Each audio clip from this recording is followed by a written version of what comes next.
The anime opens with our MC, Gray, finally acquiring the title of Strongest King, having slain hundreds and massacred various nations to show off his dominance. But he was always on edge and very lonely at the top. One day, whilst admiring his achievements, Gray is suddenly assassinated, sent sinking into an abyss, only to be given a second chance at life. Being reborn before his new parents, Gray lays eyes on Alice Lewin and Reynold Lewin, sharing his mother's eyes, his father's hair, and bestowed the new name Arthur Lewin. Now in the body of a toddler, Arthur can't help but allow his new parents to take care of him, unable to control this new body of his. One day, Arthur witnesses his father Reynold empowering his fist with magic, only to shatter a boulder to impress Alice. When Reynold is injured from showing off, Alice showed that she was capable of healing magic, skills that never existed in Arthur's previous life. Heading into the nearby forest, Reynold dons his battle gear, only to enchant his body, allowing him to easily take down a bull attacking him.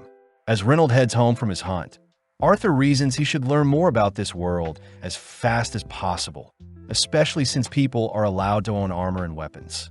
Reynold admits he is quite beat up, seeing as it's been a while since he's gone hunting, but as Arthur admires his new comfy life, he remembers a time when people would attack him in his sleep, forcing Arthur to constantly stay on edge in his previous life.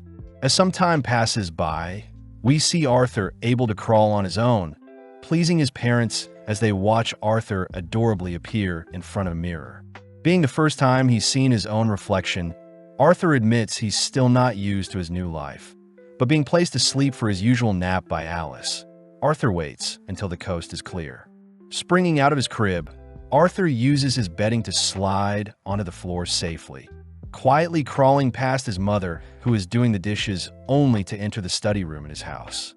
Taking out a book, Arthur gets to work learning about this new world, seeing as knowledge is power. Arthur reads that the continent where he resides is known as Dicathan and houses 3 kingdoms. First is the Darv Kingdom, the nation of dwarves that live underground. Next is the Elenwar Kingdom, home to elves that reside in the forest. Finally is the Sapin Kingdom, where humans live and is the most inhabited out of the 3 kingdoms. Arthur learns that the kingdom is also a monarchy like his previous world, but the throne seems to be inherited and not fought over, unlike in his previous life. Taking out another book, Arthur realizes his current world is quite undeveloped, reading that his current world runs on a power called magic, and magic uses mana to activate certain skills. Apparently, the ability to cast spells is hereditary, and only 1 in 100 people end up manifesting such powers that allow one to augment or conjure. Augmenting magic involves someone enhancing their body, ultimately boosting the caster's strength, defense, and agility, whereas conjuring magic is the projection of spells. Arthur does wonder what Alice's magic is, seeing as healing magic doesn't fit into either category. But Arthur hears that the key to controlling mana is dependent on one's mana core. Most spellcasters start casting spells from the start of puberty to their late teens, and it's the channeling of one's mana into their mana core that determines a mage's mastery over their magic. Arthur recognizes the concept to be similar to Ki, the power he used in his previous life to conjure internal power and manifest that internal power into external strength. Focusing in, Arthur begins searching for his mana core, preparing to pump it with mana. But suddenly Alice picks up Arthur, having been searching for him. Pausing, Alice suddenly notices something strange about Arthur. But upon further inspection, Alice realizes Arthur needs his nappy changed. Although Arthur is embarrassed, he states he'll continue to work hard. Moving forward in time 2 years, where we see Alice detailing Arthur's upbringing. Alice writes that Arthur is definitely a curious child, having never seen Arthur smile once since he was born. But as Alice glances outside, she sees Reynold teaching Arthur how to swing a sword. Instantly, Alice confronts Reynold, demanding to know why their 2-year-old child is practicing sword swings. But Arthur notes down that Alice is far scarier than Reynold himself. Taking Arthur into town, Alice notices Arthur enjoying walking around. But Arthur states he can use the time to visit stores and learn more about their nation's technology.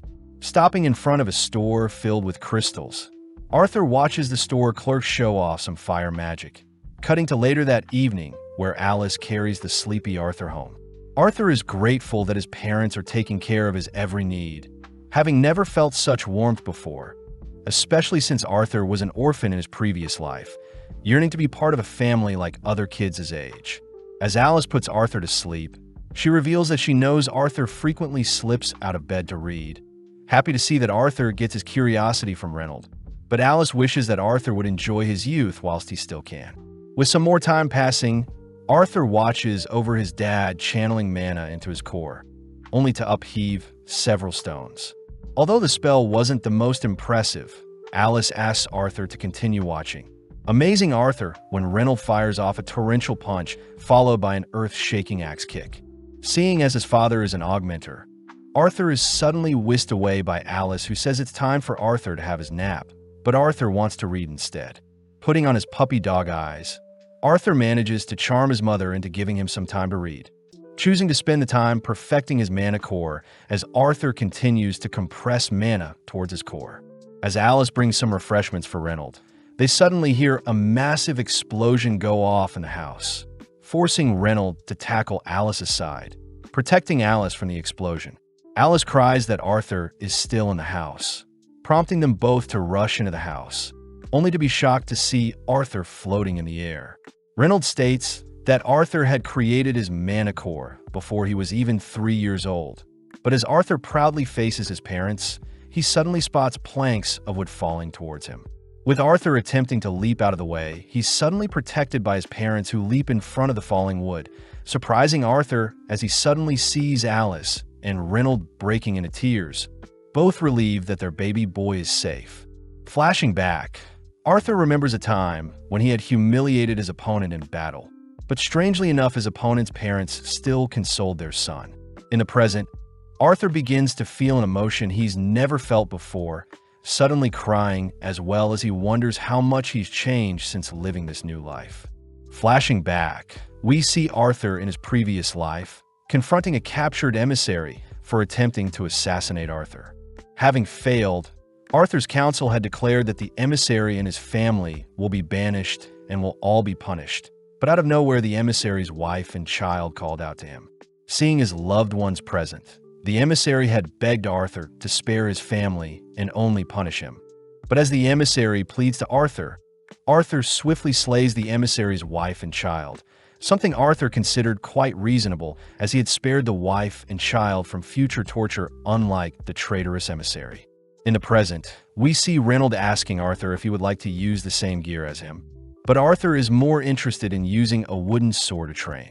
As Reynold agrees to spar Arthur with a wooden sword, Arthur rushes his father, both exchanging equal blows, but suddenly Arthur notices Reynold igniting his blade with magic. With a single glance, Arthur mimics the technique, this time slowly pushing Reynold back as the duel ends with Arthur's victory, having decimated Reynold's blade only to grin from ear to ear at his accomplishment. Entering the house, Arthur hears Reynold suggesting to Alice that they get Arthur a teacher, seeing as Arthur is clearly a gifted child, but Alice states that she can teach Arthur magic. Sadly, Reynold says Alice's magic is unconventional. Plus, Reynold points out that Arthur at the age of 4 was able to cut through his reinforced blade like it was nothing. Although Alice is amazed at his son's power, she still refuses to allow Arthur to be sent away, infuriating Reynold. Reynold states that Arthur can truly grow up to be someone amazing if his talents were honed, but Alice stands firm, stating that their little boy shouldn't leave their parents' side at such a young age. As a compromise, Arthur suggests that they all move together instead of Arthur leaving alone, something that excites Reynold and Alice as they immediately begin to pack, excited for the journey ahead. The next day, 2 carriages arrive in front of the home, people Arthur knows as Reynolds and Alice's former party, the Twin Horn Party. Apparently, they helped rebuild the house when Arthur had first awakened his core, greeting Adam Crinch, only to be pulled in for a tight hug by Angela Rose. Luckily, Durden Walker saves Arthur from being suffocated by melons, only to spot Jasmine Flamesworth glaring at him from above a carriage. Finally, Helen Shard welcomes Arthur, all boarding the carriages only to immediately head out. seeing the carriages being pulled along by monsters. Arthur notes how primitive the transportation are, a stark difference from the floating vehicles in his old world. Regardless, the gang take a break in a forest, having set their destination to be the city of Xyrus. But as the party sit by a fire to relax, they suddenly spot monsters approaching their camp. In an instant, the party ready their weapons, all watching as the monsters pounce onto Jasmine. In mere moments, Jasmine spearheads the counterattack by carving through the monsters, only for Adam and Reynold to back her up, leaving Helen to snipe them from afar with her bow. Arthur notes how Jasmine, Adam, Reynold, and Helen are all augmenters, but Durden and Angela are conjurers, having assisted with spells, something that inspires Arthur to grow stronger. As night falls, the gang feast on the monster corpses, all stuffing themselves full only for Alice to notice Reynold is still injured. Interestingly enough, the party chooses to stand guard, all whilst Alice begins healing Reynold. But Arthur hears that Alice is considered an emitter mage with healing magic. Apparently, emitters with healing magic are very rare, explaining why the party members are very protective of Alice. Plus, it explains why Alice and Reynold were living in the countryside where not many people could uncover and target Alice for her powers. With Alice finishing up patching up Reynold, Adam asks for permission to spar Arthur for a bit, all watching as Adam retrieves his wrapped spear, exciting the onlookers. Arthur wonders how he'll compare to a trained fighter like Adam, but as the duel starts, both Adam and Arthur ignite their weapons. But surprisingly, Arthur chooses to physically enhance his legs as well. Rushing Adam, Arthur appears in front of Adam, but before Adam can react, Arthur blinks behind Adam, accidentally slipping as he's not used to his body. When Adam turns to clash weapons with Arthur, Adam's strength blows Arthur back and knocks his blade out of his hand, but luckily Angela steps in to catch Arthur from falling, ending the duel in Adam's favor. The gang all scold Adam for attacking Arthur with his full strength, but Adam states he was frightened at Arthur's monstrous speed. As Arthur catches his breath, he suddenly notices Jasmine has snuck up on him, asking to know how Arthur reinforced his feet and enchanted his blade at the same time. Seeing as Jasmine won't back down, we cut forward in time where the gang are proceeding as planned, all making sure to stop for breaks, where we see Adam giving Arthur pointers on how to fight. As for the others, Reynold is seen doing push-ups with Arthur, only for Helen to give Arthur private lessons on how to fire a bow. Finally, Jasmine is seen racing Arthur to test their speeds. That night, Arthur is seen reading a book, but gets weirded out seeing Jasmine watching him. As time passes by, Arthur notes how caring Jasmine has been towards him, even giving Arthur a birthday present as a thanks for all Arthur has taught her. Jasmine begins explaining the gift to House, not only a rope but doubles up as a blade, something the other girls find adorable seeing as Jasmine is normally closed off to others. But as the gang prepare to continue their journey, Arthur suddenly spots Alice acting strange, worried seeing as Alice utters it's nothing. As the gang ride their carriages through some mountainous terrain, their carriages are suddenly halted by some bandits. With several arrows stopping their escape, Adam and Durden rush to scout the area, but they realize they're completely surrounded. The leader of the bandits orders for the capture of Alice and Arthur, but the others can be slaughtered, something that disgusts Arthur. As the bandits start their attack, we see several men sliding down from the mountain, only to be met by a massive fireball from Durden that stalls the attackers. Next, Reynold tries carving through as many bandits as possible, but fails to spot an attacker sneaking up from behind. Luckily, Helen snipes the attacker, prompting Adam and Jasmine to assist with the defenses, but Arthur is worried that the party will burn out soon. With some time passing by, we see the bandits continue to swarm the carriages, exhausting the gang as they're clearly growing fatigued. When Reynold is tossed into a carriage, Arthur and Alice rush to check on him, but Reynold cries that he is fine and that Alice should keep her healing magic concealed. Reynold orders Arthur to drag Alice away from their location, but Arthur states he wants to stay and fight, but suddenly Reynold reveals that Alice is currently carrying another child. Arthur realizes that Alice's strange behavior in the past few days was because she was pregnant, something that finally convinces him to drag Alice to safety, all whilst Reynold keeps the leader of the bandits occupied. As Arthur runs into some bandits blocking his path, he is grateful for the party members clearing a path for him and Alice, finding it ironic how he has slain so many innocents in his past life, yet right now, he is begging for his own family to be spared. Right on cue, a bandit atop the mountains is seen casting a wind spell to knock out our duo, but having detected the spell, Arthur decides to shove Alice away from the blast zone, tanking the blast himself. With Arthur being flung off the mountain into the forest below, Arthur uses the rope and his dagger to snatch the mage and drag him down as well, watching as Angela and Durden attempt to rescue Arthur with their magic, but no luck. Arthur says he strangely feels fulfilled, finally realizing why someone would go so far to save a loved one. But sadly, Arthur's one regret is how he won't get to experience what it's like to be a big brother. Deep in the forest below the mountain, we see Arthur awaken in a mist-filled terrain, surprised he had survived, but horrifically Arthur is greeted by a disturbing monster. Having moved over into a cave, Arthur and the creature stare at each other. But as Arthur rushes to attack the monster, it waves off Arthur's attacks. The monster says it isn't here to hurt Arthur, surprising Arthur seeing as it knows his name. But out of nowhere, the monster heads over to some fruits growing in the cave, carefully plucking them for Arthur to eat. Arthur is confused at what is happening, but having survived the fall barely, Arthur's wounds finally catch up to him and he begins to bawl crying. The monster orders Arthur to eat and recover, something Arthur happily does as the monster watches Arthur adorably stuff his face, promising to answer any questions afterwards. Arthur starts by asking if the monster knows how his parents are doing, prompting the monster to reveal that they're locked in place. But using a magic spell, the monster shows the aftermath of the bandits' attack, happy to report that the Twin Horn party had successfully fended off the attackers, and it's been several days since they left the scene. Hearing the good news, Arthur can't help but shed tears of joy, hearing that the monster before him is called Sylvia. Cutting elsewhere, we see two mysterious figures speaking to each other near a blue lake, only to cut back to Arthur, who continues to recover in the cave alongside Sylvia, lovingly feeding and watching over Arthur as he sleeps. Although Arthur is recovering as the time passes, Arthur had heard from Sylvia that they're currently located on the edge of the Elshire Forest, where dangerous animals and outlaws roam the land. Sylvia does offer to create a breach in space to help Arthur bypass the danger. Happy to see Arthur is now able to move and fight, but Arthur does wonder why Sylvia is taking care of him in the first place, wondering what object Sylvia is protecting and whether or not Sylvia is injured.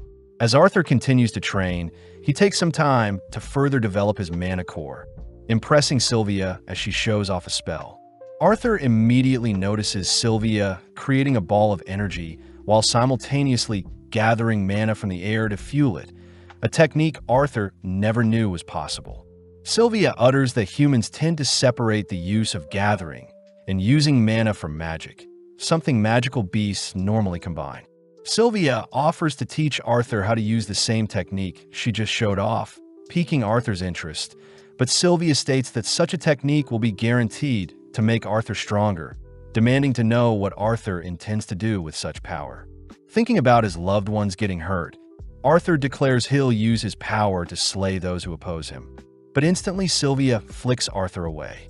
Sylvia says Arthur gave her the wrong answer, plus his twisted face disgusts her.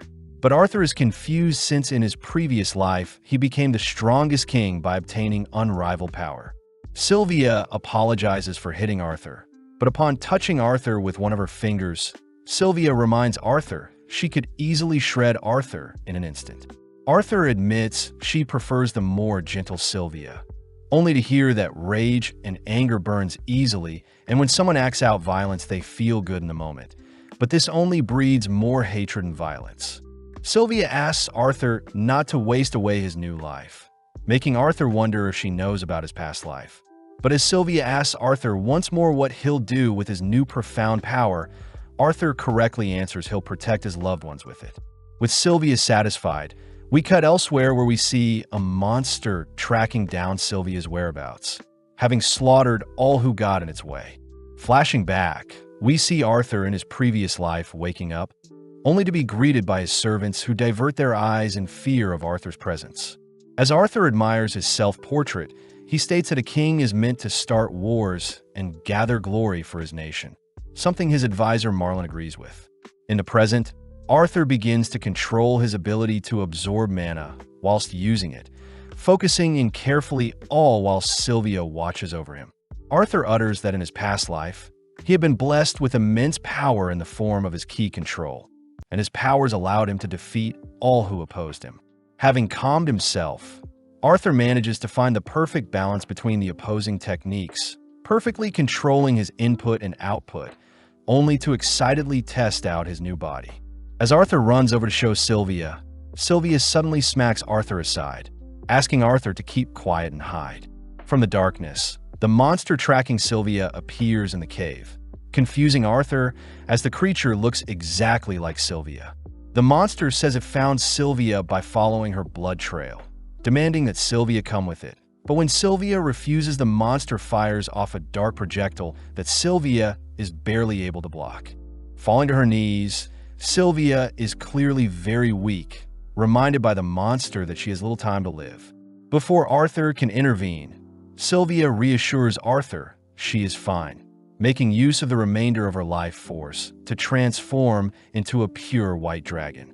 As Sylvia fires off a beam attack, the monster swiftly defends, retaliating with several projectiles of its own, ultimately massacring the surrounding cave. But Sylvia is more focused on ensuring Arthur is not hurt.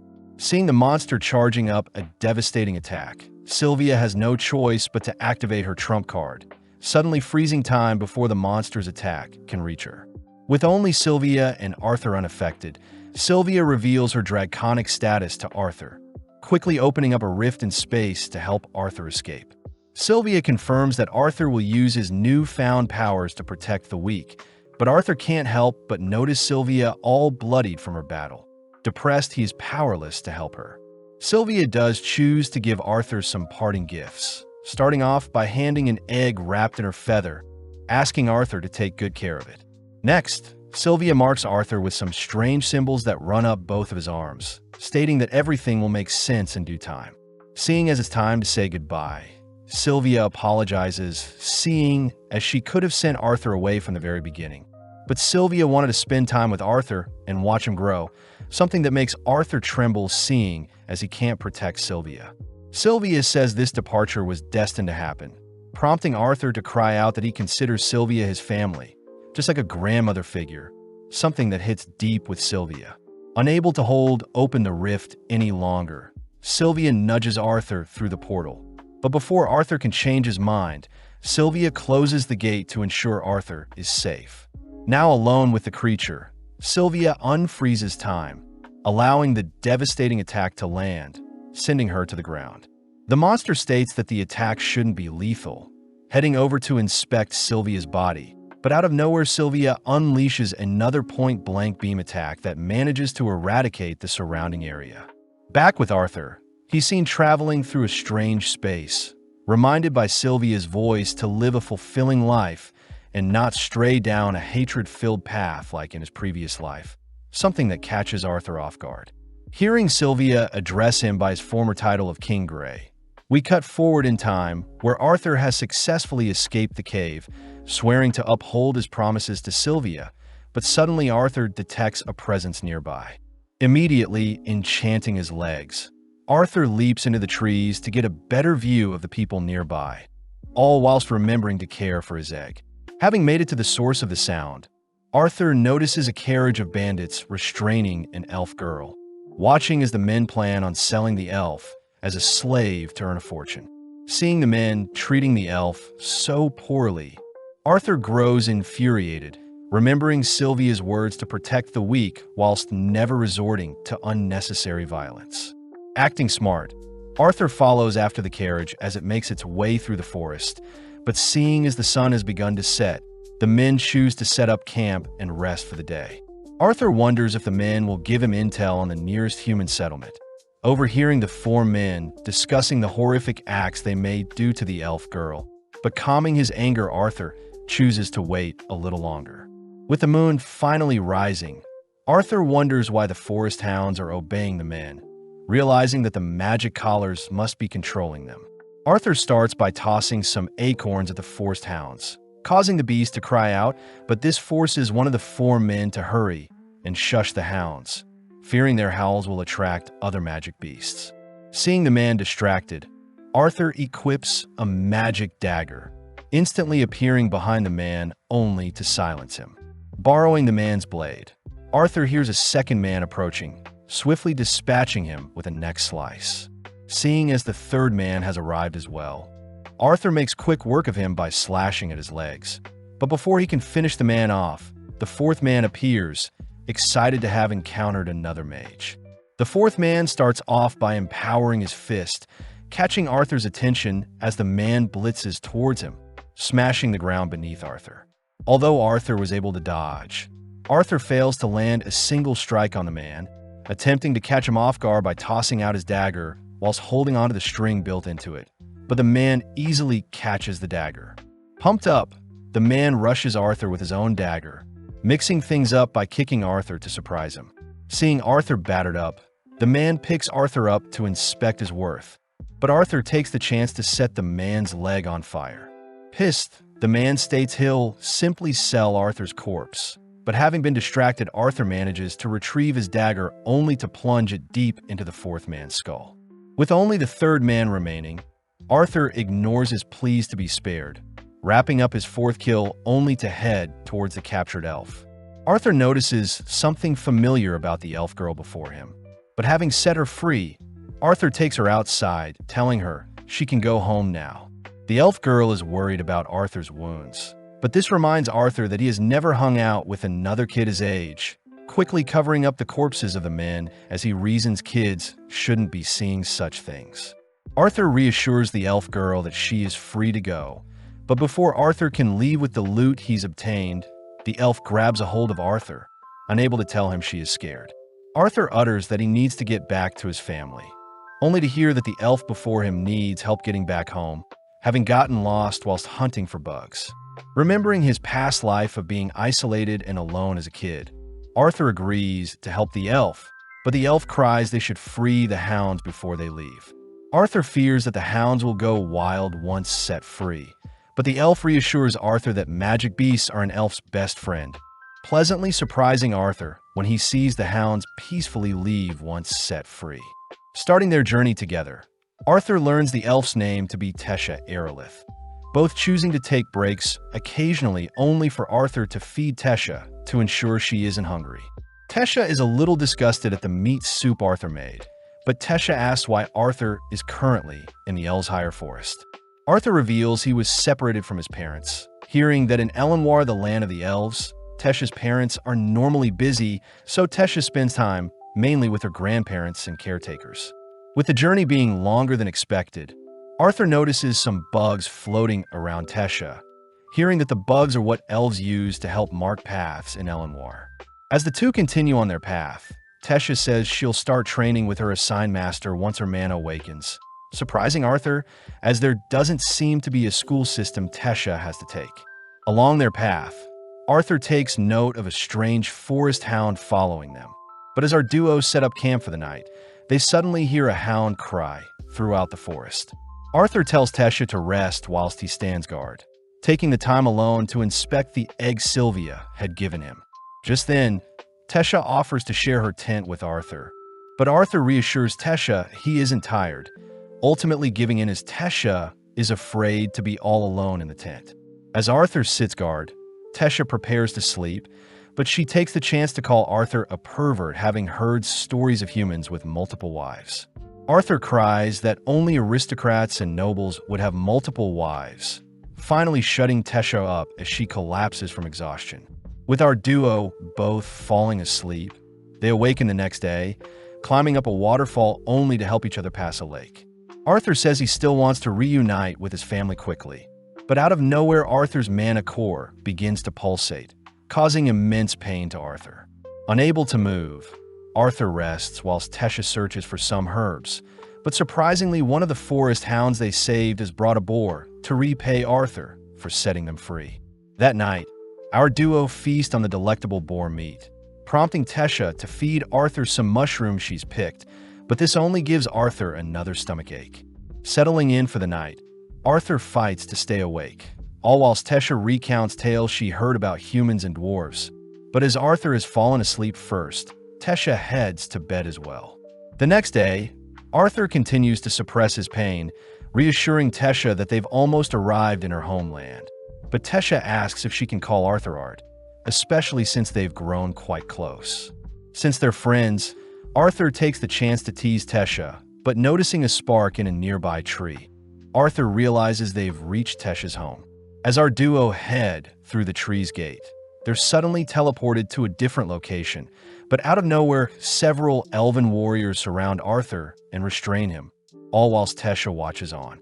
As the guards pin Arthur to the floor, they accuse Arthur of following and taking advantage of Tesha to infiltrate their home. But as Arthur looks to Tesha to clear things up, she coldly glares at him. Arthur realizes he should have never trusted others, wondering if Tesha's innocent girl act was all a ploy to use him, remembering back when he had to slay those closest to him to survive. When the elven guards order for Arthur to be put down, Tesha comes to her senses, rushing to ask the guards to let Arthur go. Seeing Tesha infatuated by Arthur, the guards grow more infuriated at Arthur, but suddenly a voice calls for the guards to stand down. With a green light appearing out of nowhere, an elder-looking elf appears, demanding the guards stand down, allowing Tesha to apologize to Arthur for his brutal treatment. Tesha reveals that the elder before them is her grandpa, the former ruler of the Elenwar kingdom, Virion Aerolith. Virion personally thanks Arthur for returning Tesha to their home, especially since Tesha is the princess of Elenier, something Arthur could have never imagined. Tesha apologizes since she didn't tell Arthur her true status, but suddenly Tesha's parents, King Alduin and Queen Muriel appear, glad Tesha is safe. Alduin demands to know why there is a filthy human in the kingdom, ordering for Arthur to be arrested, but Virion and Tesha vouch for Arthur, stating that he should be rewarded since he rescued a princess. As Tesha prepares to take Arthur to their castle, Virion whispers he'll have a chat with Arthur later, but Arthur can't help but detect Virion's overwhelming aura. Tesha begins escorting Arthur through town, amazing Arthur as he sees various homes plastered amongst the surrounding trees, but sadly a crowd has formed, all glaring at the human boy. Arthur utters that in the past elves and humans weren't the fondest of each other, something that shows as there is clear prejudice against him. But Arthur wonders why Tesha is so accepting of him. Arthur still can't shake off that glare from earlier Tesha gave him, but at the same time Arthur still feels his core throbbing in pain, declaring he'll hold out until everything is over. Having arrived at Tesha's massive mansion, Tesha greets her maids asking that Arthur be treated kindly during his stay, but seeing as the mood is quite sour, Arthur asks if he can explain how they got here. As Tesha and her family gather, Arthur prepares to recount his tales while standing, but Arthur is suddenly asked to sit with everyone, ultimately served some snacks and tea, as asked by Tesha herself. Finally getting down to business, Alduin introduces himself along with Muriel his wife and Virion the former king, prompting Arthur to humbly utter he is from a small town in the Sapin kingdom, remembering to be respectful since he is technically standing before royalty. Alduin is impressed by Arthur's mature attitude, agreeing to listen to how Arthur was separated from his family, choosing to leave out parts regarding Sylvia, only to explain his encounter with the men who attacked Tesha. Immediately, Alduin gets pissed hearing that human traffickers tried capturing his daughter, but Virion is more curious as to how Arthur freed Tesha. Arthur states he simply defeated the traffickers with his magecraft, something that piques Alduin's interest, but the guards nearby refuse to believe a mere child defeated adults, accusing Arthur of lying once more to infiltrate their kingdom. Virion warns his men to back off, followed by Tesha crying that Arthur is telling the truth, but luckily Muriel embraces Tesha, lightening up the mood. Alduin says he believes Arthur, prompting Arthur to ask for his freedom as he needs help reuniting with his family. King Alduin is opposed to helping a human, but Arthur states that not all humans are as terrible as Alduin thinks, something Virion agrees with. Seeing Alduin still stubborn, Tesha gives her father a mean stare, leading Alduin to explain that the teleportation gate to the Sapping Kingdom is only accessible to the Council of 3 races and is opened every 7 years. As for when the portal will next open, Alduin says it'll take another 5 years, but seeing Arthur distraught, Alduin agrees to have his soldiers escort Arthur home through other means. As Alduin offers Arthur a place to stay for the night, Virion takes note of Arthur's strange attitude, cutting to later that night where Arthur cleans up, all whilst wondering whether this pain in his chest has to do with Sylvia. Heading onto the balcony, Arthur notices Tesha happily reunited with her family, suddenly yearning to reunite with his parents as he wishes they escaped safely. With Arthur choosing to go on a nightly walk, Tesha suddenly catches up to him, apologizing for her father's horrible attitude towards him. But Arthur says it only makes sense since they were worried about Tesha. Arthur asks Tesha if he is worthy of reuniting with his parents, especially since the bandits attacked his family because of him, plus he wasn't able to protect his parents himself. Annoyed, Tesha cries that it's common sense that parents would miss their child, plus Tesha herself admits to missing Arthur once he leaves. Out of nowhere, specks of light fill their surroundings, a feature of fireflies swarming them having been drawn to the surrounding flowers. Seeing Tesha so innocent, Arthur blames his corrupt mind for thinking so badly of the people around him, apologizing to Tesha as he promises to do better moving forward. At that moment, Arthur detects a projectile being launched towards them, blocking the attack only to swiftly enchant his legs as he rushes to kick the attacker. But surprisingly, it's Virion himself.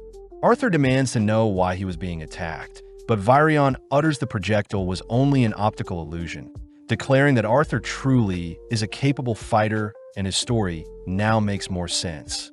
Before Tesha can scold her grandpa, Virion says he is quite interested in Arthur's skills, choosing to move Tesha aside as he tosses Arthur a wooden sword.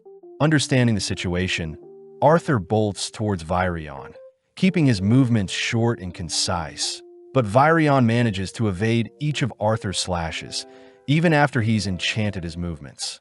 Choosing to speed up, Arthur's blade clashes with Virion's palm, suddenly shattering the wooden sword as a fragment flies towards Tesha. Reacting fast enough, Arthur throws the remainder of his sword to deflect the projectile, only to resume their fight as both Arthur and Virion both ignite their fist, suddenly clashing with raw strength. Arthur is reminded of clashing with a powerful beast in his past, but as Arthur is blown back by Virion's sheer strength, he quickly recovers, only to rush towards Virion once more, managing to tag Virion's forehead. Virion is amazed Arthur won their duel, but before Virion can announce their second round, Tesha cries for Virion to stop, prompting Virion to offer Arthur to be his apprentice. Arthur states that he can't since he still needs to reunite with his parents. But Virion wonders if Arthur will accept his proposal if his parents know Arthur is fine and well. Before Arthur can ask more, he suddenly collapses onto his knees, clenching onto his chest. Virion says he had suspected Arthur is in possession of a beast will, and only Virion himself can help Arthur from dying, but only if Arthur becomes his apprentice. Having sunken into a dark abyss, Arthur suddenly feels a pain rupture from his chest only to give rise to a dark entity Arthur fears is his traumas. But before Arthur can be consumed by his dark thoughts, he is awoken by Tesha. Arthur is relieved it was only a nightmare, annoying Tesha as she says Virion is waiting for Arthur, but rolling out of bed Arthur begins to get changed. Tesha hears that Arthur may be staying with them for a little while longer, but Arthur teases Tesha by calling her princess, asking her to leave so he can change. As the duo head outside, they notice Alduin and Muriel, reminding Virion that humans aren't allowed to live amongst elves as it goes against tradition. But Virion says he's taken a liking to Arthur. As Virion boards a carriage, Tesha tries arguing with her father, but Virion hurries our duo into the carriage as well, all traveling off to visit a friend of Virion's. Viren is amused seeing as Arthur has begun to call him Gramps, but seeing as Tesha has fallen asleep, Virion reveals that Tesha had intentionally woken up early to follow Arthur. Viren feels sorry for Tesha, seeing as she is the sole heir to the throne and hence has been quite lonely. Plus, in the past, many of her so-called friends had left her, meaning she doesn't open up as much anymore. Virion says he has seen Tesha smiling more often when she is around Arthur, personally thanking Arthur for being Tesha's first true friend. Something that surprises Arthur, as a powerful man like Virion is thanking a mere child like himself. Having traveled for a while, the trio stop, intriguing Arthur to who Virion's mysterious friend is, but out of nowhere Virion kicks on his friend's house, crying for them to come out. As a few seconds pass by, an older woman opens the doors, demanding that Virion not be so loud, only to be introduced as Renia Darkassa, a unique sorcerer. Arthur wonders if Renia has unique magic like his mother's healing magic, immediately entering Renia's home as Arthur takes note of the abundance of books in Renia's home. Arthur wonders how Renia can help him, sitting down only to learn that Renia is a diviner, a person that can see the past and future. Renia knows that Arthur isn't here to have his fortune read, amused that Arthur only wants to make contact with his parents. Seeing such childish innocence in Arthur, Renia asks Arthur to lean into a bucket of water, asking Arthur to picture his parents as she casts a spell over him. Arthur starts off by picturing his mother and father at a table, both sitting down to enjoy some stew, both getting depressed as stew was Arthur's favorite food, and it's supposed to be Arthur's birthday today. Apparently, after the bandits were defeated, the Twin Horn Party had no choice but to stop Reynold and Alice from chasing after Arthur, forced to board their carriage and continue on their journey. Not long after, Reynold and Alice separated from the others, only to acquire a home with their status where they await their next child's birth. Before his parents can break into tears, Arthur begins speaking to them with Renia's help, reassuring his parents that he'll return home once his body is treated, plus the elves in the Elenoir Kingdom are treating him well. Since Virion fulfilled his end of the bargain, Arthur declares he'll be Virion's apprentice moving forward. But as they all head home, Alduin still questions if a human boy should be amongst elves. Tesha says it wouldn't look good for her savior to be shooed away. Plus, Virion himself says he'll take responsibility for anything that happens moving forwards. Having finally changed their minds, both Alduin and Muriel accept Arthur as a friend, something Arthur realizes is thanks to both Tesha and Virion's convincing. To celebrate, Tesha takes Arthur into town, impressing Arthur as it is his first time seeing elven vendors. As Tesha drags Arthur toward the sweet stand, Arthur accidentally bumps into an elven kid. But when he turns to apologize, the elven kid along with their friends begin mocking Arthur for being a human. Arthur is not fazed at all by the kid's insults. Noticing Ferith Ivsar II attempting to escort Tesha away from him, Arthur begins to scheme, first intentionally calling Ferith by the wrong name. With Ferith now agitated, Arthur excuses himself from the situation, something Tesha praises Arthur for doing, but refusing to be embarrassed, Ferith challenges Arthur to a duel. Tesha reminds Ferith that a duel isn't something to be taken so lightly, but Ferith says he is simply defending his honor, something that confuses Arthur as he wonders what is so important about a duel. Seeing as a crowd has formed, Arthur has no choice but to accept, leaving Tesha to officiate the duel. With both challengers ready, Tesha starts the duel, prompting Ferith to rush Arthur with a punch, but sadly Arthur fires off a punch faster, knocking Ferith to the ground and ending the duel. Seeing as things have been settled, our duo continue enjoying their free time, munching on some snacks, spending time reading only to shop around. As our duo admire the scenery for a bit, Tesha asks what's on Arthur's mind, but Arthur says it's nothing. Tesha asks if Arthur is ready for his training with Virion tomorrow, reminding Arthur of Virion's warning. As Beast Tamers is a role Arthur should be cautious of trying to obtain. Virion had asked Arthur to focus and survive for as long as he can. That way he can reunite with his family, something that excites Arthur as he can finally get stronger for his family, inspiring Tesha to get stronger as well. With the big day arriving, we see Arthur and Virion begin his brutal training. But as we flash forward 3 years into the future, we see an older-looking Tesha waking up Arthur, even forced to use some mana when Arthur refuses to leave his bed. Waking up like normal, Both Tesha and Arthur spot the king and queen heading out for a meeting of sorts, but Tesha takes the chance to remind Arthur to eat his breakfast. Beginning training, both Arthur and Tesha spar each other with martial arts. But seeing as the duo have warmed up, Virion tosses them a wooden sword each. Brawling for a while, our duo take a break all whilst Virion goes over the sorcery Arthur will need to know once he's stabilized his mana core and awakened to one of the 4 elements, these being fire, water, wind, and earth. Virion points out that elves are more likely to awaken with wind, water, and earth magic. Dwarves favor earth and fire whilst humans are capable of mastering all 4. Sadly, since humans are limited by their mortal body, one element is most common whilst multiple being an extremely rare case.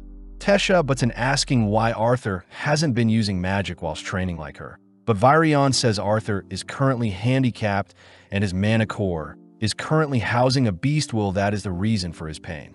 Arthur suspects this beast will to be due to Sylvia's work, but Virion explains that Arthur needed to assimilate and hone his body before he can start using magic.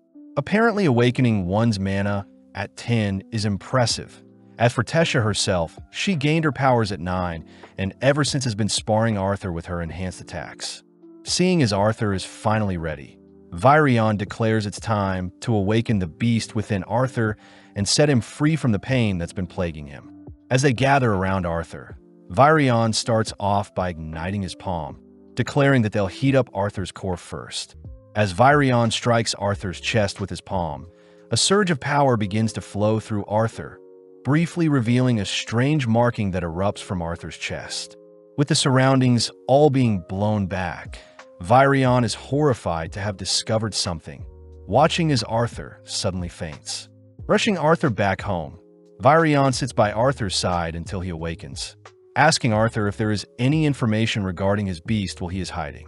Arthur chooses to reveal that he had come into contact with a dragon in the past, something Virion had suspected, as he demands Arthur never utter such a secret to others as it may harm Arthur. Arthur is glad Virion cares for him so much, but Virion brings up the fact that Arthur will be returning home in 4 months, surprising Arthur. Virion says there will be a cultural exchange between the 3 kingdoms, allowing the entrance to Xyrus City to be open, and Arthur can finally return to his family. Arthur realizes the king and queen's meeting this morning was to discuss the cultural event, but seeing Arthur's worried expression, Virion asks Arthur to rest for now and that Tesha has already been told about Arthur's new departure date. At night, Arthur can't help but think about how little time he has left before he has to leave, only to suddenly notice the egg Sylvia gave him begin to glow and crackle, followed by an eye poking out of one of the cracks. As a tiny black creature emerges from the egg, it adorably collapses beside Arthur, something Arthur finds cute. Picking up and inspecting the creature, the tiny dragon begins imitating Arthur's head tilts, only to suddenly bite down onto Arthur's arm, ingraining a spell into Arthur. Out of nowhere, Arthur begins to hear some strange sounds, realizing that his marking must be allowing him to communicate with the baby dragon. Seeing as he needs to name his new pet, Arthur decides to give the dragon the name of Sylvie based on its mother Sylvia. But seeing as his 8-year-old body is still in need of rest after such a hectic day, both Arthur and Sylvie knock out for the night. The next morning, Tesha wakes up early to get Arthur out of bed, but upon ripping away Arthur's bed sheets, she uncovers the adorable baby dragon sleeping beside Arthur.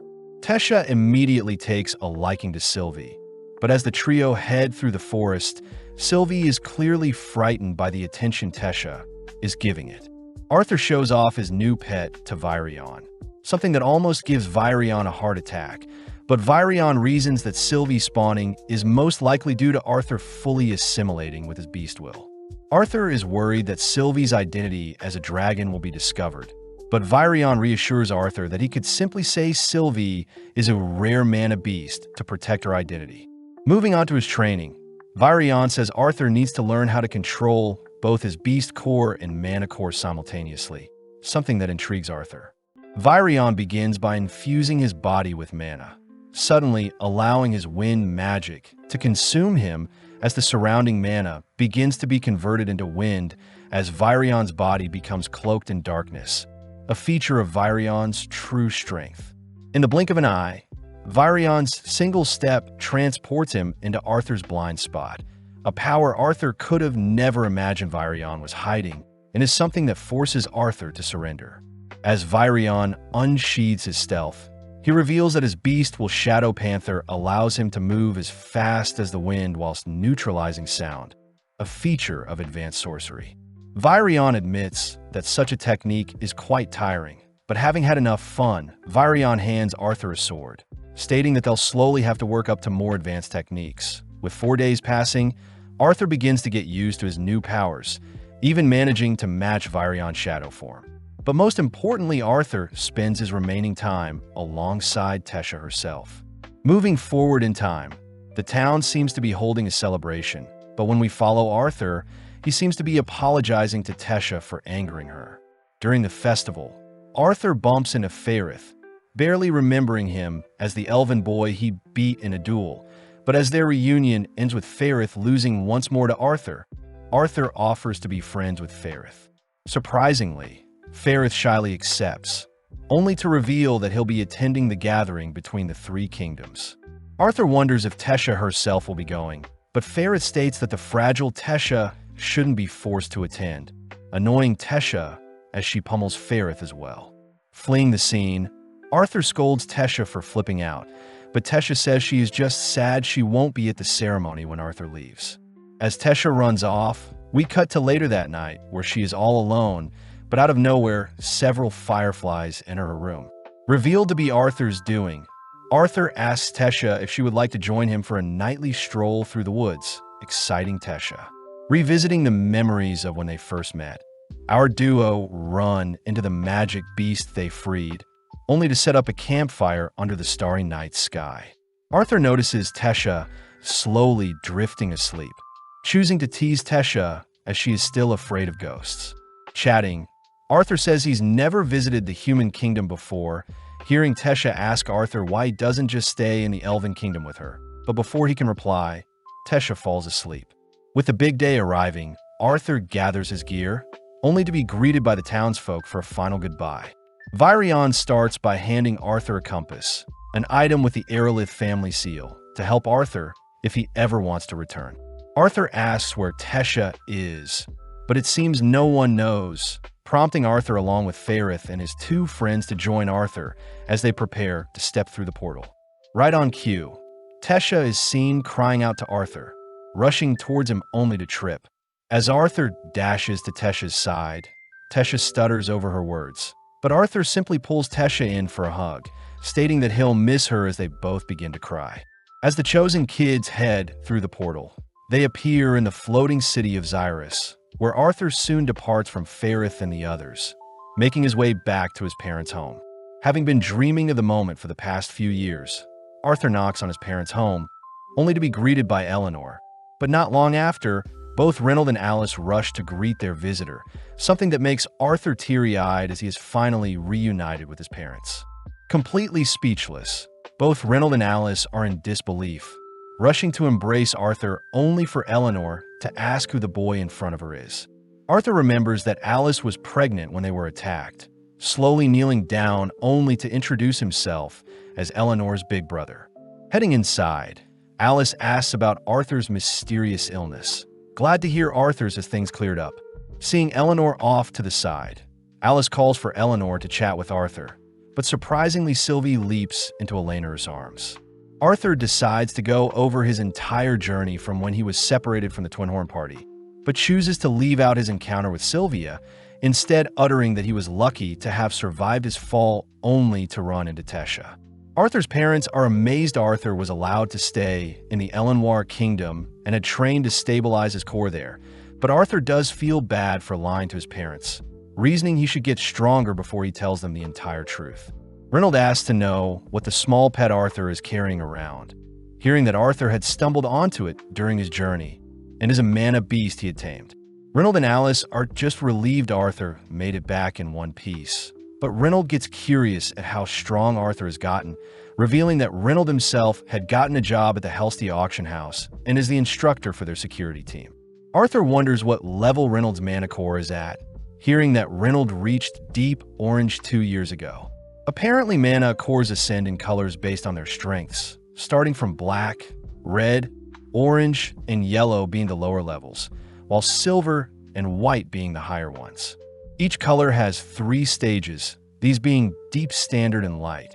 And seeing as Arthur is light red, he is actually very close to Reynold's deep orange. Reynold is a little annoyed that his son is almost surpassing him, suddenly scolded by Alice when Reynold asks Arthur to spar him. But out of nowhere, Vincent Helstia barges into the room asking to see if Reynold's son is alive. Reynold introduces Vincent as his boss and the owner of the auction house, prompting Arthur to greet Vincent and his wife Tabitha, surprising the duo as they see Arthur is well-mannered.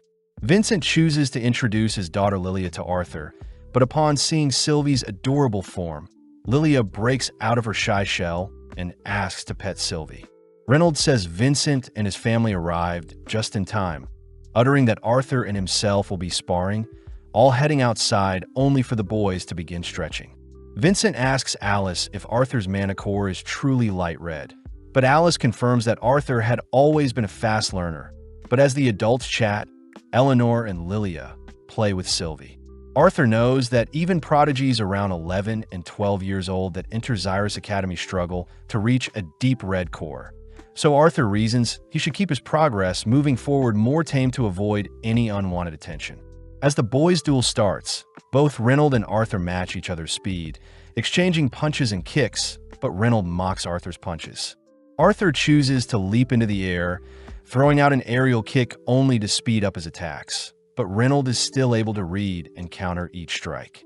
Reynold admits that Arthur has definitely grown since they've last fought, but choosing to get serious, Reynold infuses his fist with fire magic. Arthur remembers that sorcerers can feel out which magic element suits them the best before ever engaging in combat. But augmenters like Reynold take much longer to master an element, and it's normally their fighting experience that reigns supreme in battle. With Reynold now rushing Arthur, Arthur is reminded of the key systems similar to mana in his previous life, all whilst barely able to evade Reynold's advances. Seeing his father's powerful strikes draw the attention of the onlookers, Arthur reasons that he should at least match his father's strength, suddenly imbuing his fist with magic of his own that captivates the viewers. As both boys rush each other, both Arthur and Reynold's punches cancel each other out, but Reynold reacts quicker, managing to sneak in a kick that blows Arthur back. Arthur refuses to be defeated just yet, realizing that Ki is just like this world's augmenters, suddenly remembering his training with Virion, where Arthur is offered the chance to proceed beyond normal fire magic. In the present, Arthur unleashes bursts of lightning, a technique Reynold recognizes as advanced fire magic, something that shreds the surrounding area. To make things worse, Arthur directs his attention to a nearby water fountain, monstrously conjuring the water to chase after Reynold. Luckily, Arthur chooses to halt the water just before it smashes into Reynold, gaining huge praise from Reynold as he's proud his son is so gifted. Vincent and Tabitha are amazed such a child exists, all whilst Lilia can't help but admire Arthur. That evening, Alice and Reynold tell stories about Arthur's antics after being born, but Reynold seems exhausted, collapsing out of his chair. Vincent asks if Arthur will be enrolling in Xyrus Academy, but Reynold says such a prestigious academy won't be affordable for them. Vincent and Tabitha offer to cover Arthur's tuition, but Alice fears that Arthur entering the academy at 8 years old may be too much for him. Vincent says he'll put in a good word, seeing as he has connections with Xyrus Academy's director. But Arthur butts in reminding everyone he hasn't seen his family in ages, plus he needs time to cool down after the sparring match. As Arthur wanders through the mansion, he accidentally gets lost, only for Lilia to call out to him, offering to show him around. Taken to meet the butlers and maids of the manor, only to be scolded by Maria, since Arthur's duel had burned up the lawn Maria was in charge of. Arthur watches as Lilia calls for more duck, but although Maria serves Lilia more food, she reminds Lilia she is gaining weight. The other maids whisper to Arthur that Lilia visits them and stress eats when her parents talk about her future, especially since they want Lilia to awaken as a sorcerer, even though Vincent and Tabitha aren't sorcerers themselves.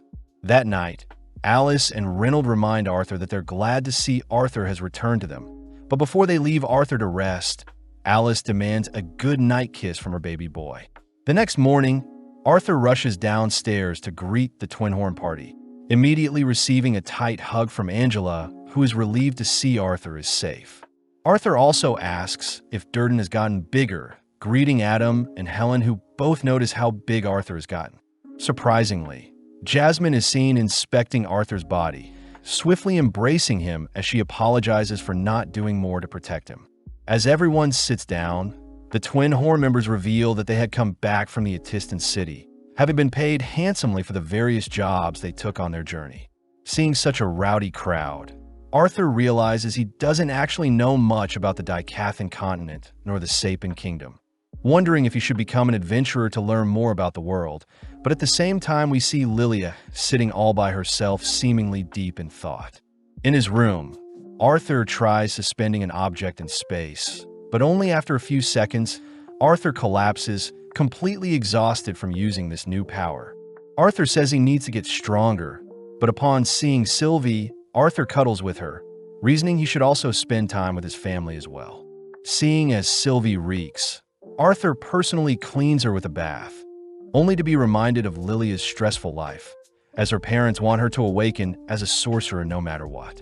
Wiping and cleaning off Sylvie, Arthur is glad for a job well done, but suddenly the girls of the household barge into his room, declaring that Arthur will need some new clothes. Immediately heading into town, Arthur is handed over to a stylist that gets to work tidying up Arthur's hair, all whilst picking out a better fit for Arthur. Returning to the girls, Arthur dazzles everyone with his handsome features, inspiring Tabitha to ask Arthur to visit the Helsty auction house, and since there are mainly nobles attending, Arthur needed to look the part to fit in. The girls also reason that they should show Arthur around Xyrus City, prompting Eleanor to ask to hold Arthur's hands. But Lilia teases the siblings for being so cute.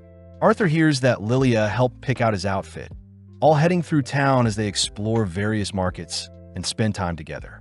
As Arthur participates in a little ring toss game on one of the city's statues, he is suddenly mocked by several students that attend Xyrus Academy.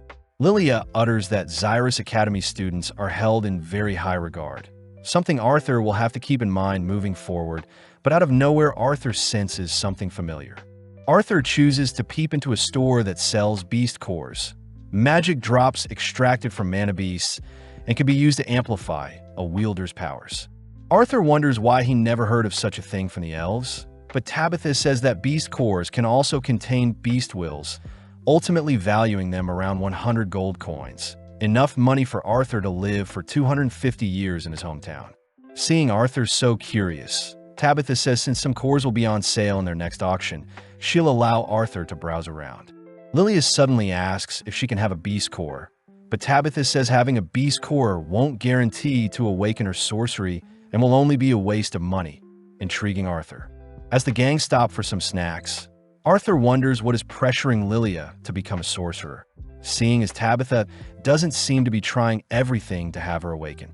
Before Arthur could ask if Vincent is pressuring Lilia, Lilia is seen heading into a nearby alley, forcing Arthur to tail her as she is seen heading into a weapons store. Inside, Lilia is seen browsing some cheaper mana cores, wondering if they would help with her awakening, but Arthur suddenly speaks up, reminding Lilia that there is no guarantee. Lilia declares that she's tried everything she possibly can, crying that a genius like Arthur has no idea what she's going through. But when Arthur tries calming Lilia down, she acts sporadically, accidentally bumping into some other kids. Revealed to be Xyrus Academy students, the boys immediately demand an apology from Lilia. But when the shop clerk checks on the commotion, they immediately flee the scene upon seeing the Xyrus Academy uniform. Seeing as no one is coming to save them, Arthur wonders what he should do, but upon seeing one of the boys prepping a fire spell, Arthur prepares to deal with the boys. Luckily, Tabitha arrives, ordering everyone to freeze. Tabitha reveals herself along with Lilia to belong to the Helstia family. The family everyone knows runs the auction house and has a big stake in Xyrus Academy, and this finally convinces the boys to flee the scene. That evening, Vincent is horrified to hear that Lilia nearly got into a fight with some Xyrus Academy students. But Vincent says this incident won't affect Arthur's future enrollment in the academy. Hearing this, Lilia asks if her parents will be sending Arthur to the academy in place of her. But before Vincent can correct Lilia, Lilia lashes out at everyone, crying that she hates them all. That night, Arthur tries speaking to Lilia, but it seems she has shut herself away. As Arthur speaks with one of the mansion's butlers, we flash back to a younger Lilia, where she hears from Vincent that the greatest achievement someone can have is attending Xyrus Academy. Ever since then, Lilia had dreamed of attending the academy, but sadly her sorcery never awakened, and she began to grow more spiteful of her own shortcomings, eventually blaming Arthur himself for her failures. In the present, Lilia awakens in the staff waiting area, only to notice Arthur is here to check on her, and seeing as she was wrong to lash out on everyone, Lilia takes the chance to apologize for her own shortcomings. Arthur recognizes Lilia's despair as the cold feeling that encompassed him in his previous life. But seeing as he's changed, Arthur heads over to Lilia, lifting her head up only to praise her for how hard she's been trying. Arthur shows off a spell Tesha taught him, managing to lighten up the mood, and reassures Lilia that her parents only want what is best for her and that the pressure she places on herself is unnecessary. Giggling, Lilia admits that Arthur is right, but she still feels bad seeing as her parents donate quite a lot of money to Xyrus Academy in preparation for when she becomes a sorcerer. Arthur knows that Lilia's issue will ultimately grow into something bigger if her sorcery is not awakened. So as we cut to later that day, Arthur reveals to everyone that Lilia has left their home to do some special training. Lilia's parents immediately demand an explanation, but Arthur reassures everyone that she is in good hands, handing Vincent a letter left behind by Lilia. The letter says that Lilia plans to train and return as a sorcerer as to not burden her parents any longer. But this only makes Vincent tear up, declaring that being a sorcerer isn't the only thing one has to grow into, and that Vincent and Tabitha will accept Lilia regardless of her career choice. At that moment, Arthur calls for Lilia to show herself, revealing that he needed to show Lilia that her parents care for her no matter what. Vincent recognizes he was wrong to instill the dream of being a sorcerer in Lilia. Plus, Vincent and Tabitha agree it should be Arthur's decision to attend Xyrus Academy if he likes, apologizing to Reynold and Alice. Seeing her parents so accepting of her, Lilia declares she'll still go to the academy and make them proud when she awakens, all embracing each other as they utter how proud of each other they are. Off to the side, Arthur gets an idea, stating that he can help awaken Lilia's mana core. Asked to sit alongside Eleanor, Arthur first asks Lilia and Eleanor to begin to breathe, hoping that the girls will be able to pick up on any mana flowing through them. Skeptical at first, Lilia and Eleanor follow Arthur's instructions, both beginning to control their breathing only to close their eyes to heighten their senses. Eleanor mentions how she saw a light, but it disappeared since she disrupted her breathing. With both girls breathing like he wants them, Arthur says he'll help speed up their growth, suddenly injecting some mana into them, only for Lilia to mention how pretty the lights are when she has her eyes closed. With the family all amazed at Arthur's teachings, we cut to later that night where the maids and butlers all celebrate Lilia's awakening. But Arthur reminds Lilia that it'll still take 2 to 3 years for Lilia to fully stabilize as a sorcerer.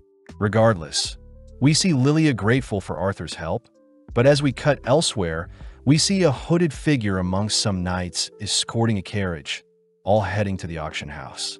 Not too long after, we see our gang arriving at the Helstia auction house as well, frightening Arthur and his family as they are amazed at the massive, prestigious building before them.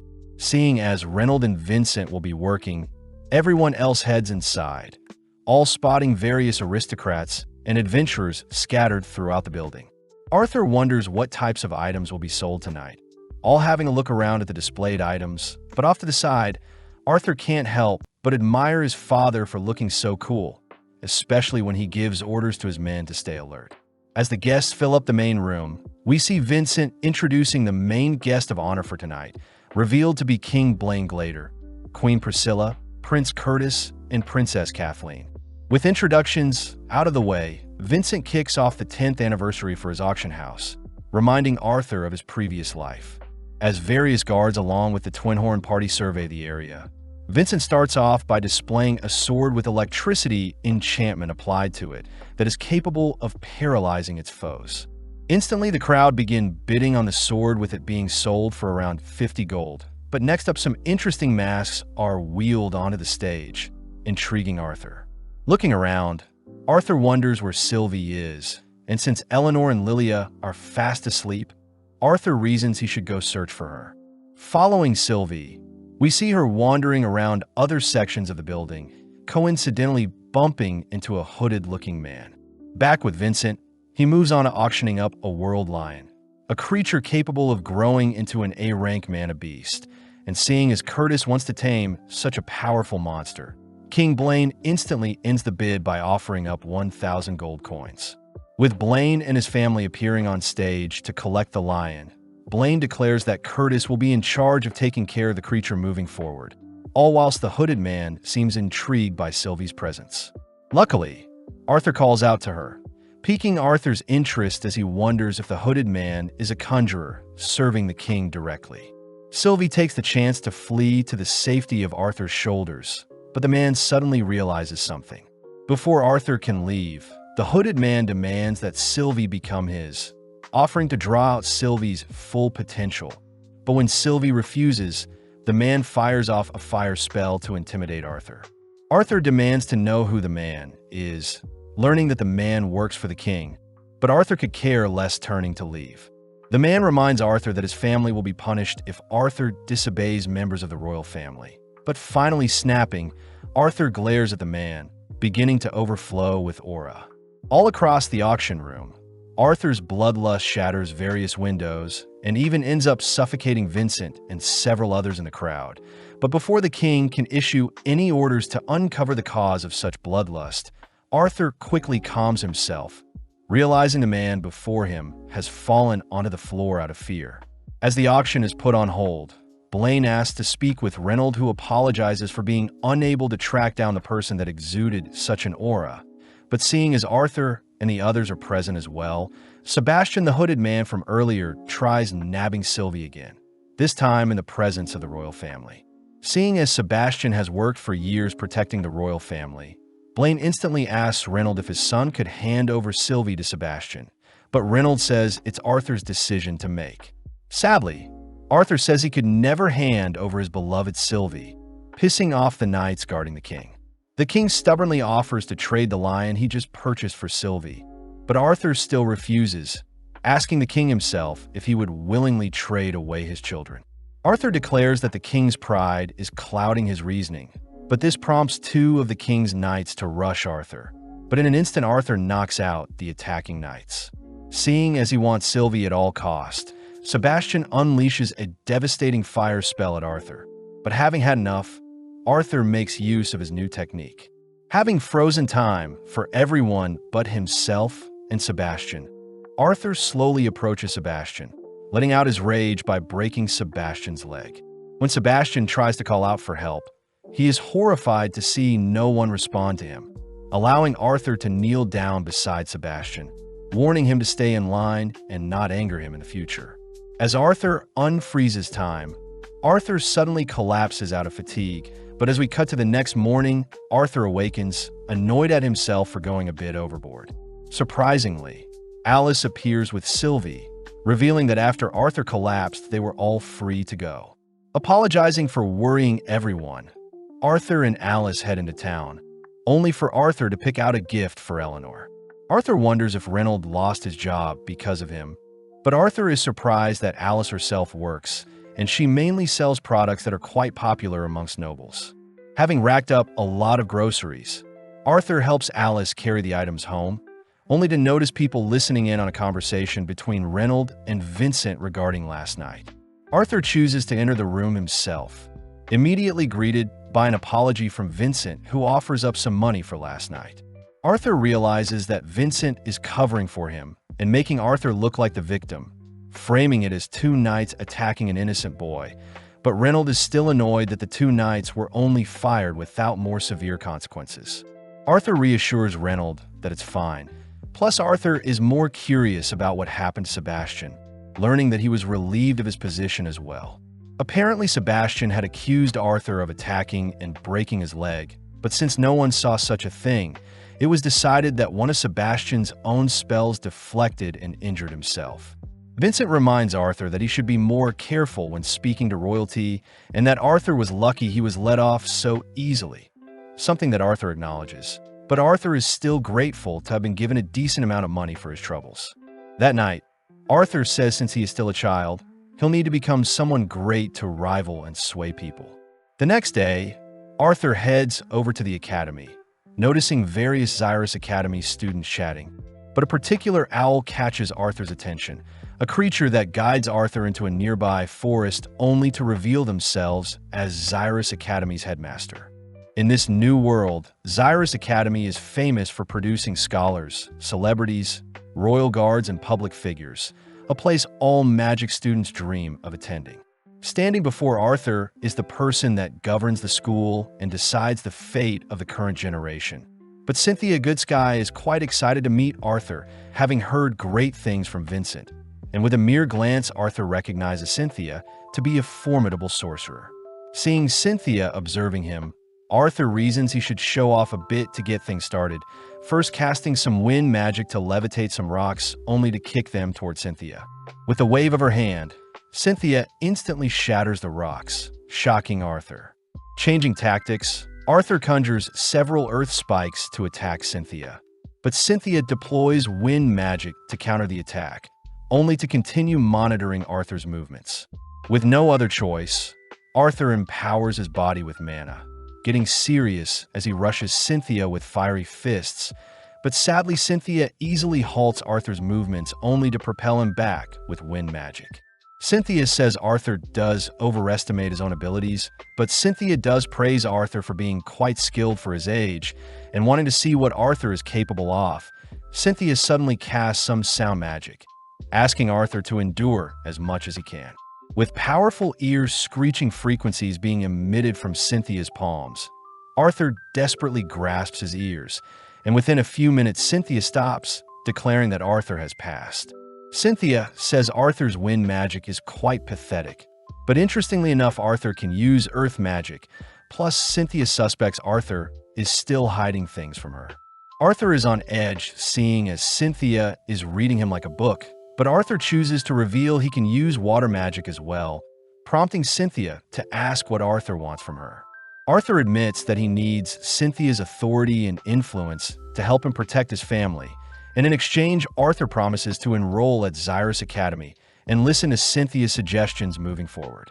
Cynthia laughs at Arthur's terrible offer, revealing that even the Sapien King didn't offer her something so worthless. But Arthur says he is someone Cynthia will want to keep close to her side in the future.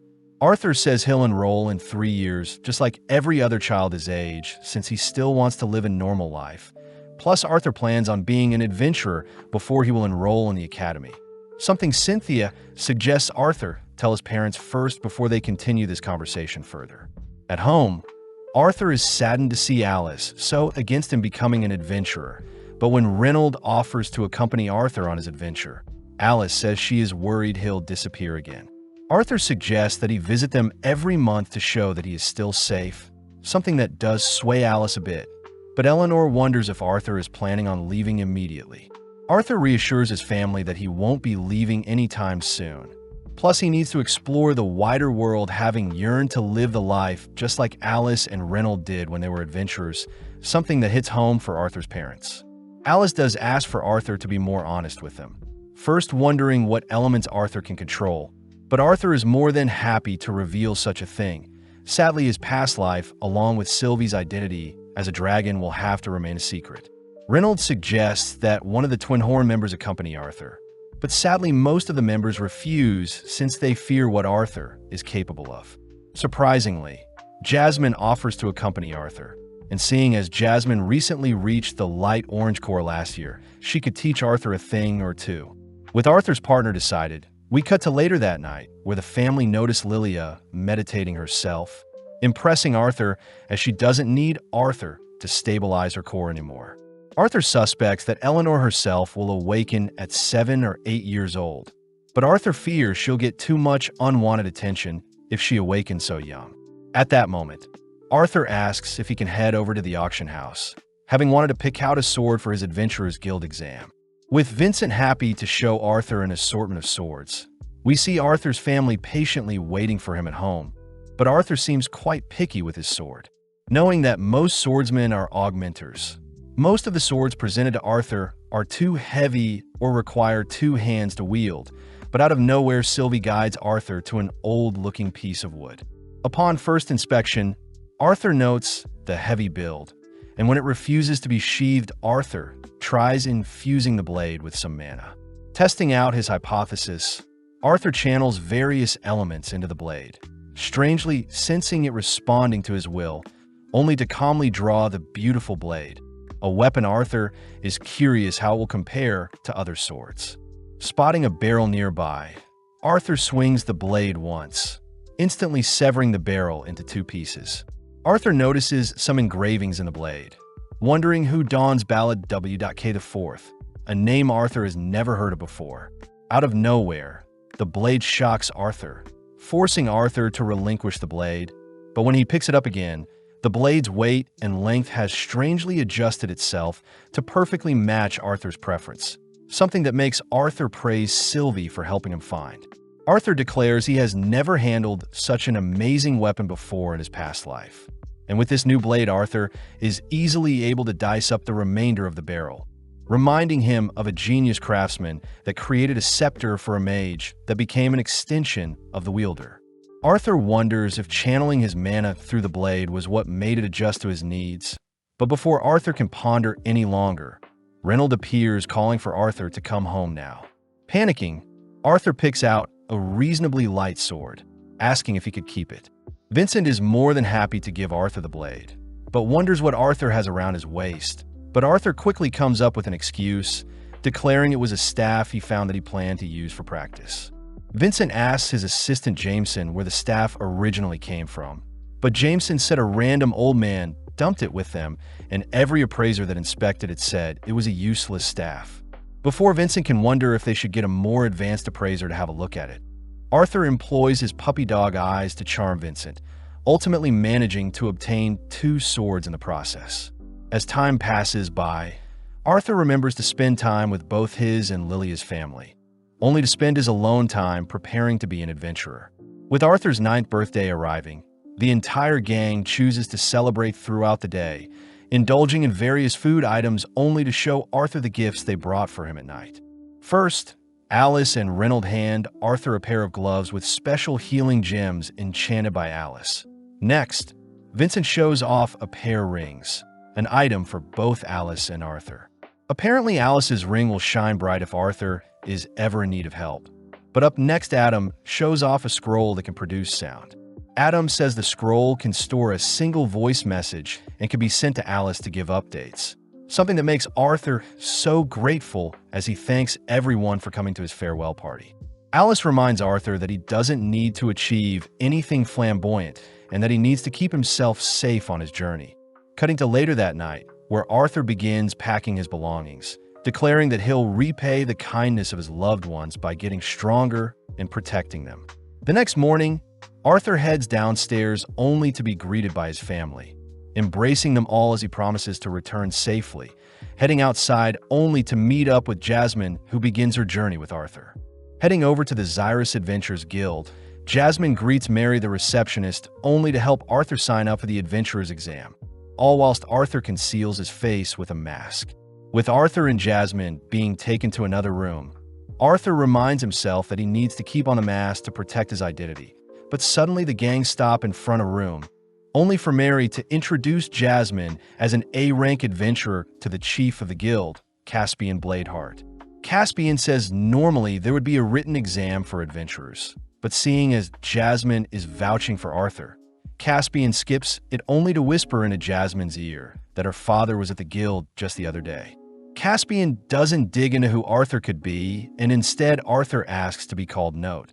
But when Arthur shakes Caspian's hands, he immediately detects a strong aura from Caspian. As Caspian escorts Arthur to the exam room, Arthur asks Jasmine how she knows the chief, but Jasmine utters that her family has connections with the Adventurers Guild. Jasmine points out how different Sylvie has been looking, only for the gang to arrive at the examination room. Immediately, Arthur is blown away, seeing two mages dueling. Watching along, Emily the Examiner watches as Diane Whitehall casts a water spell, but the Examiner easily blocks the beam. With a smoke screen created from the impact, the Examiner takes the opportunity to sneak up behind Diane, ultimately ending the test as she assigns Diane as a C-rank adventurer, something quite impressive.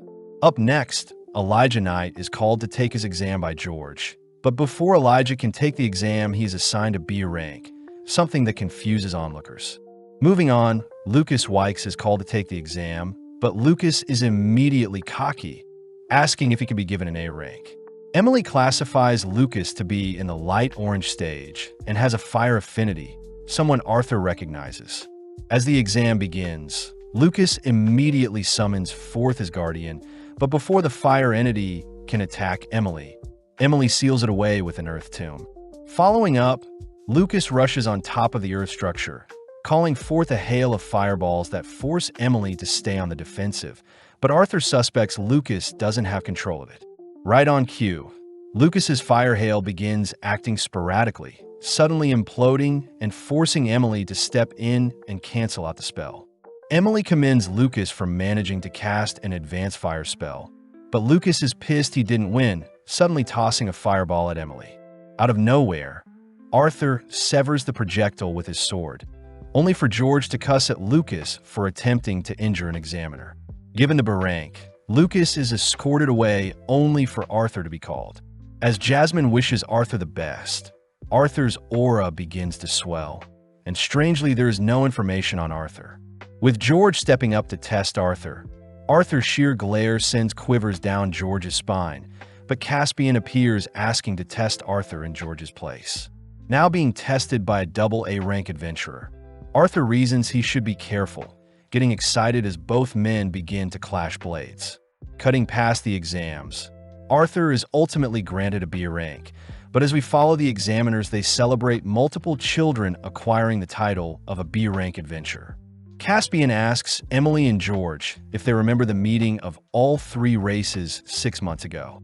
Apparently, the prohibition of elf and dwarf adventurers have been lifted, and this would explain the abnormal surge of B ranks this year. Caspian says Lucas is a half-elf, with an elf slave for a mother, and there are rumors of Lucas's family undergoing horrendous experiments to produce gifted children. As for Elijah, he was a human boy raised by dwarves, and his guarantors had guaranteed Elijah would receive the B rank before even taking the exam. Finally is Arthur himself, someone that Caspian is wary of, especially since Jasmine herself is his guarantor. Plus, Jasmine belongs to the Flamesworth family, the strongest fire users in the kingdom. Caspian points out that it wasn't only Arthur's fire that made him stand out, as during their duel, Arthur was quite skilled in his swordplay, even managing to force Caspian on the defense with his ignited blade. During the duel, Arthur had gotten a little too confident, something Arthur shames himself for as he was relying on his magic to defeat Caspian. Suddenly, Arthur runs into Elijah, who praises Arthur for stopping Lucas's sneak attack on Emily, especially since he himself would have done the same. In the stands, Lucas calls out the boys for speaking badly of him, preparing to brawl with Arthur, but suddenly stops, seeing as a crowd has formed. With things resolved, Jasmine takes Arthur elsewhere, both heading to a beast pasture that has been thoroughly explored.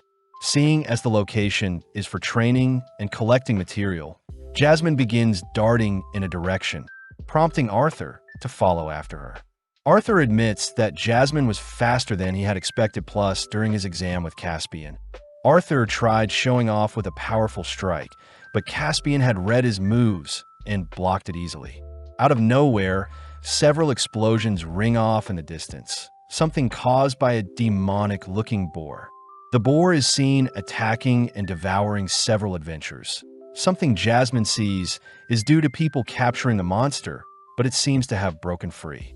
When a monster locks onto our duo, Jasmine orders Arthur to flee, all while she begins to dismantle the creature. Using the surroundings to her advantage, Jasmine darts from tree to tree, only to land slashes and kicks to the creature. Sadly, Jasmine loses control of her movements, forcing Arthur to step in and rescue Jasmine. But seeing as the boar has locked onto other defenseless adventurers, Jasmine is forced to leap in front of the boar. Before Arthur can engage the creature, the voices in his head advise Arthur to patiently wait, something Arthur listens to as he watches as the boar rushes Jasmine. But in an instant, Arthur ignites his blade, swiftly dicing up and dispatching the monster. That evening, we see several hunters cleaning up, but Jasmine pinches Arthur, scolding him for being so calm in such a tense situation. That night, Jasmine begins explaining that she became an adventurer to leave her family, especially since her entire lineage were talented fire users.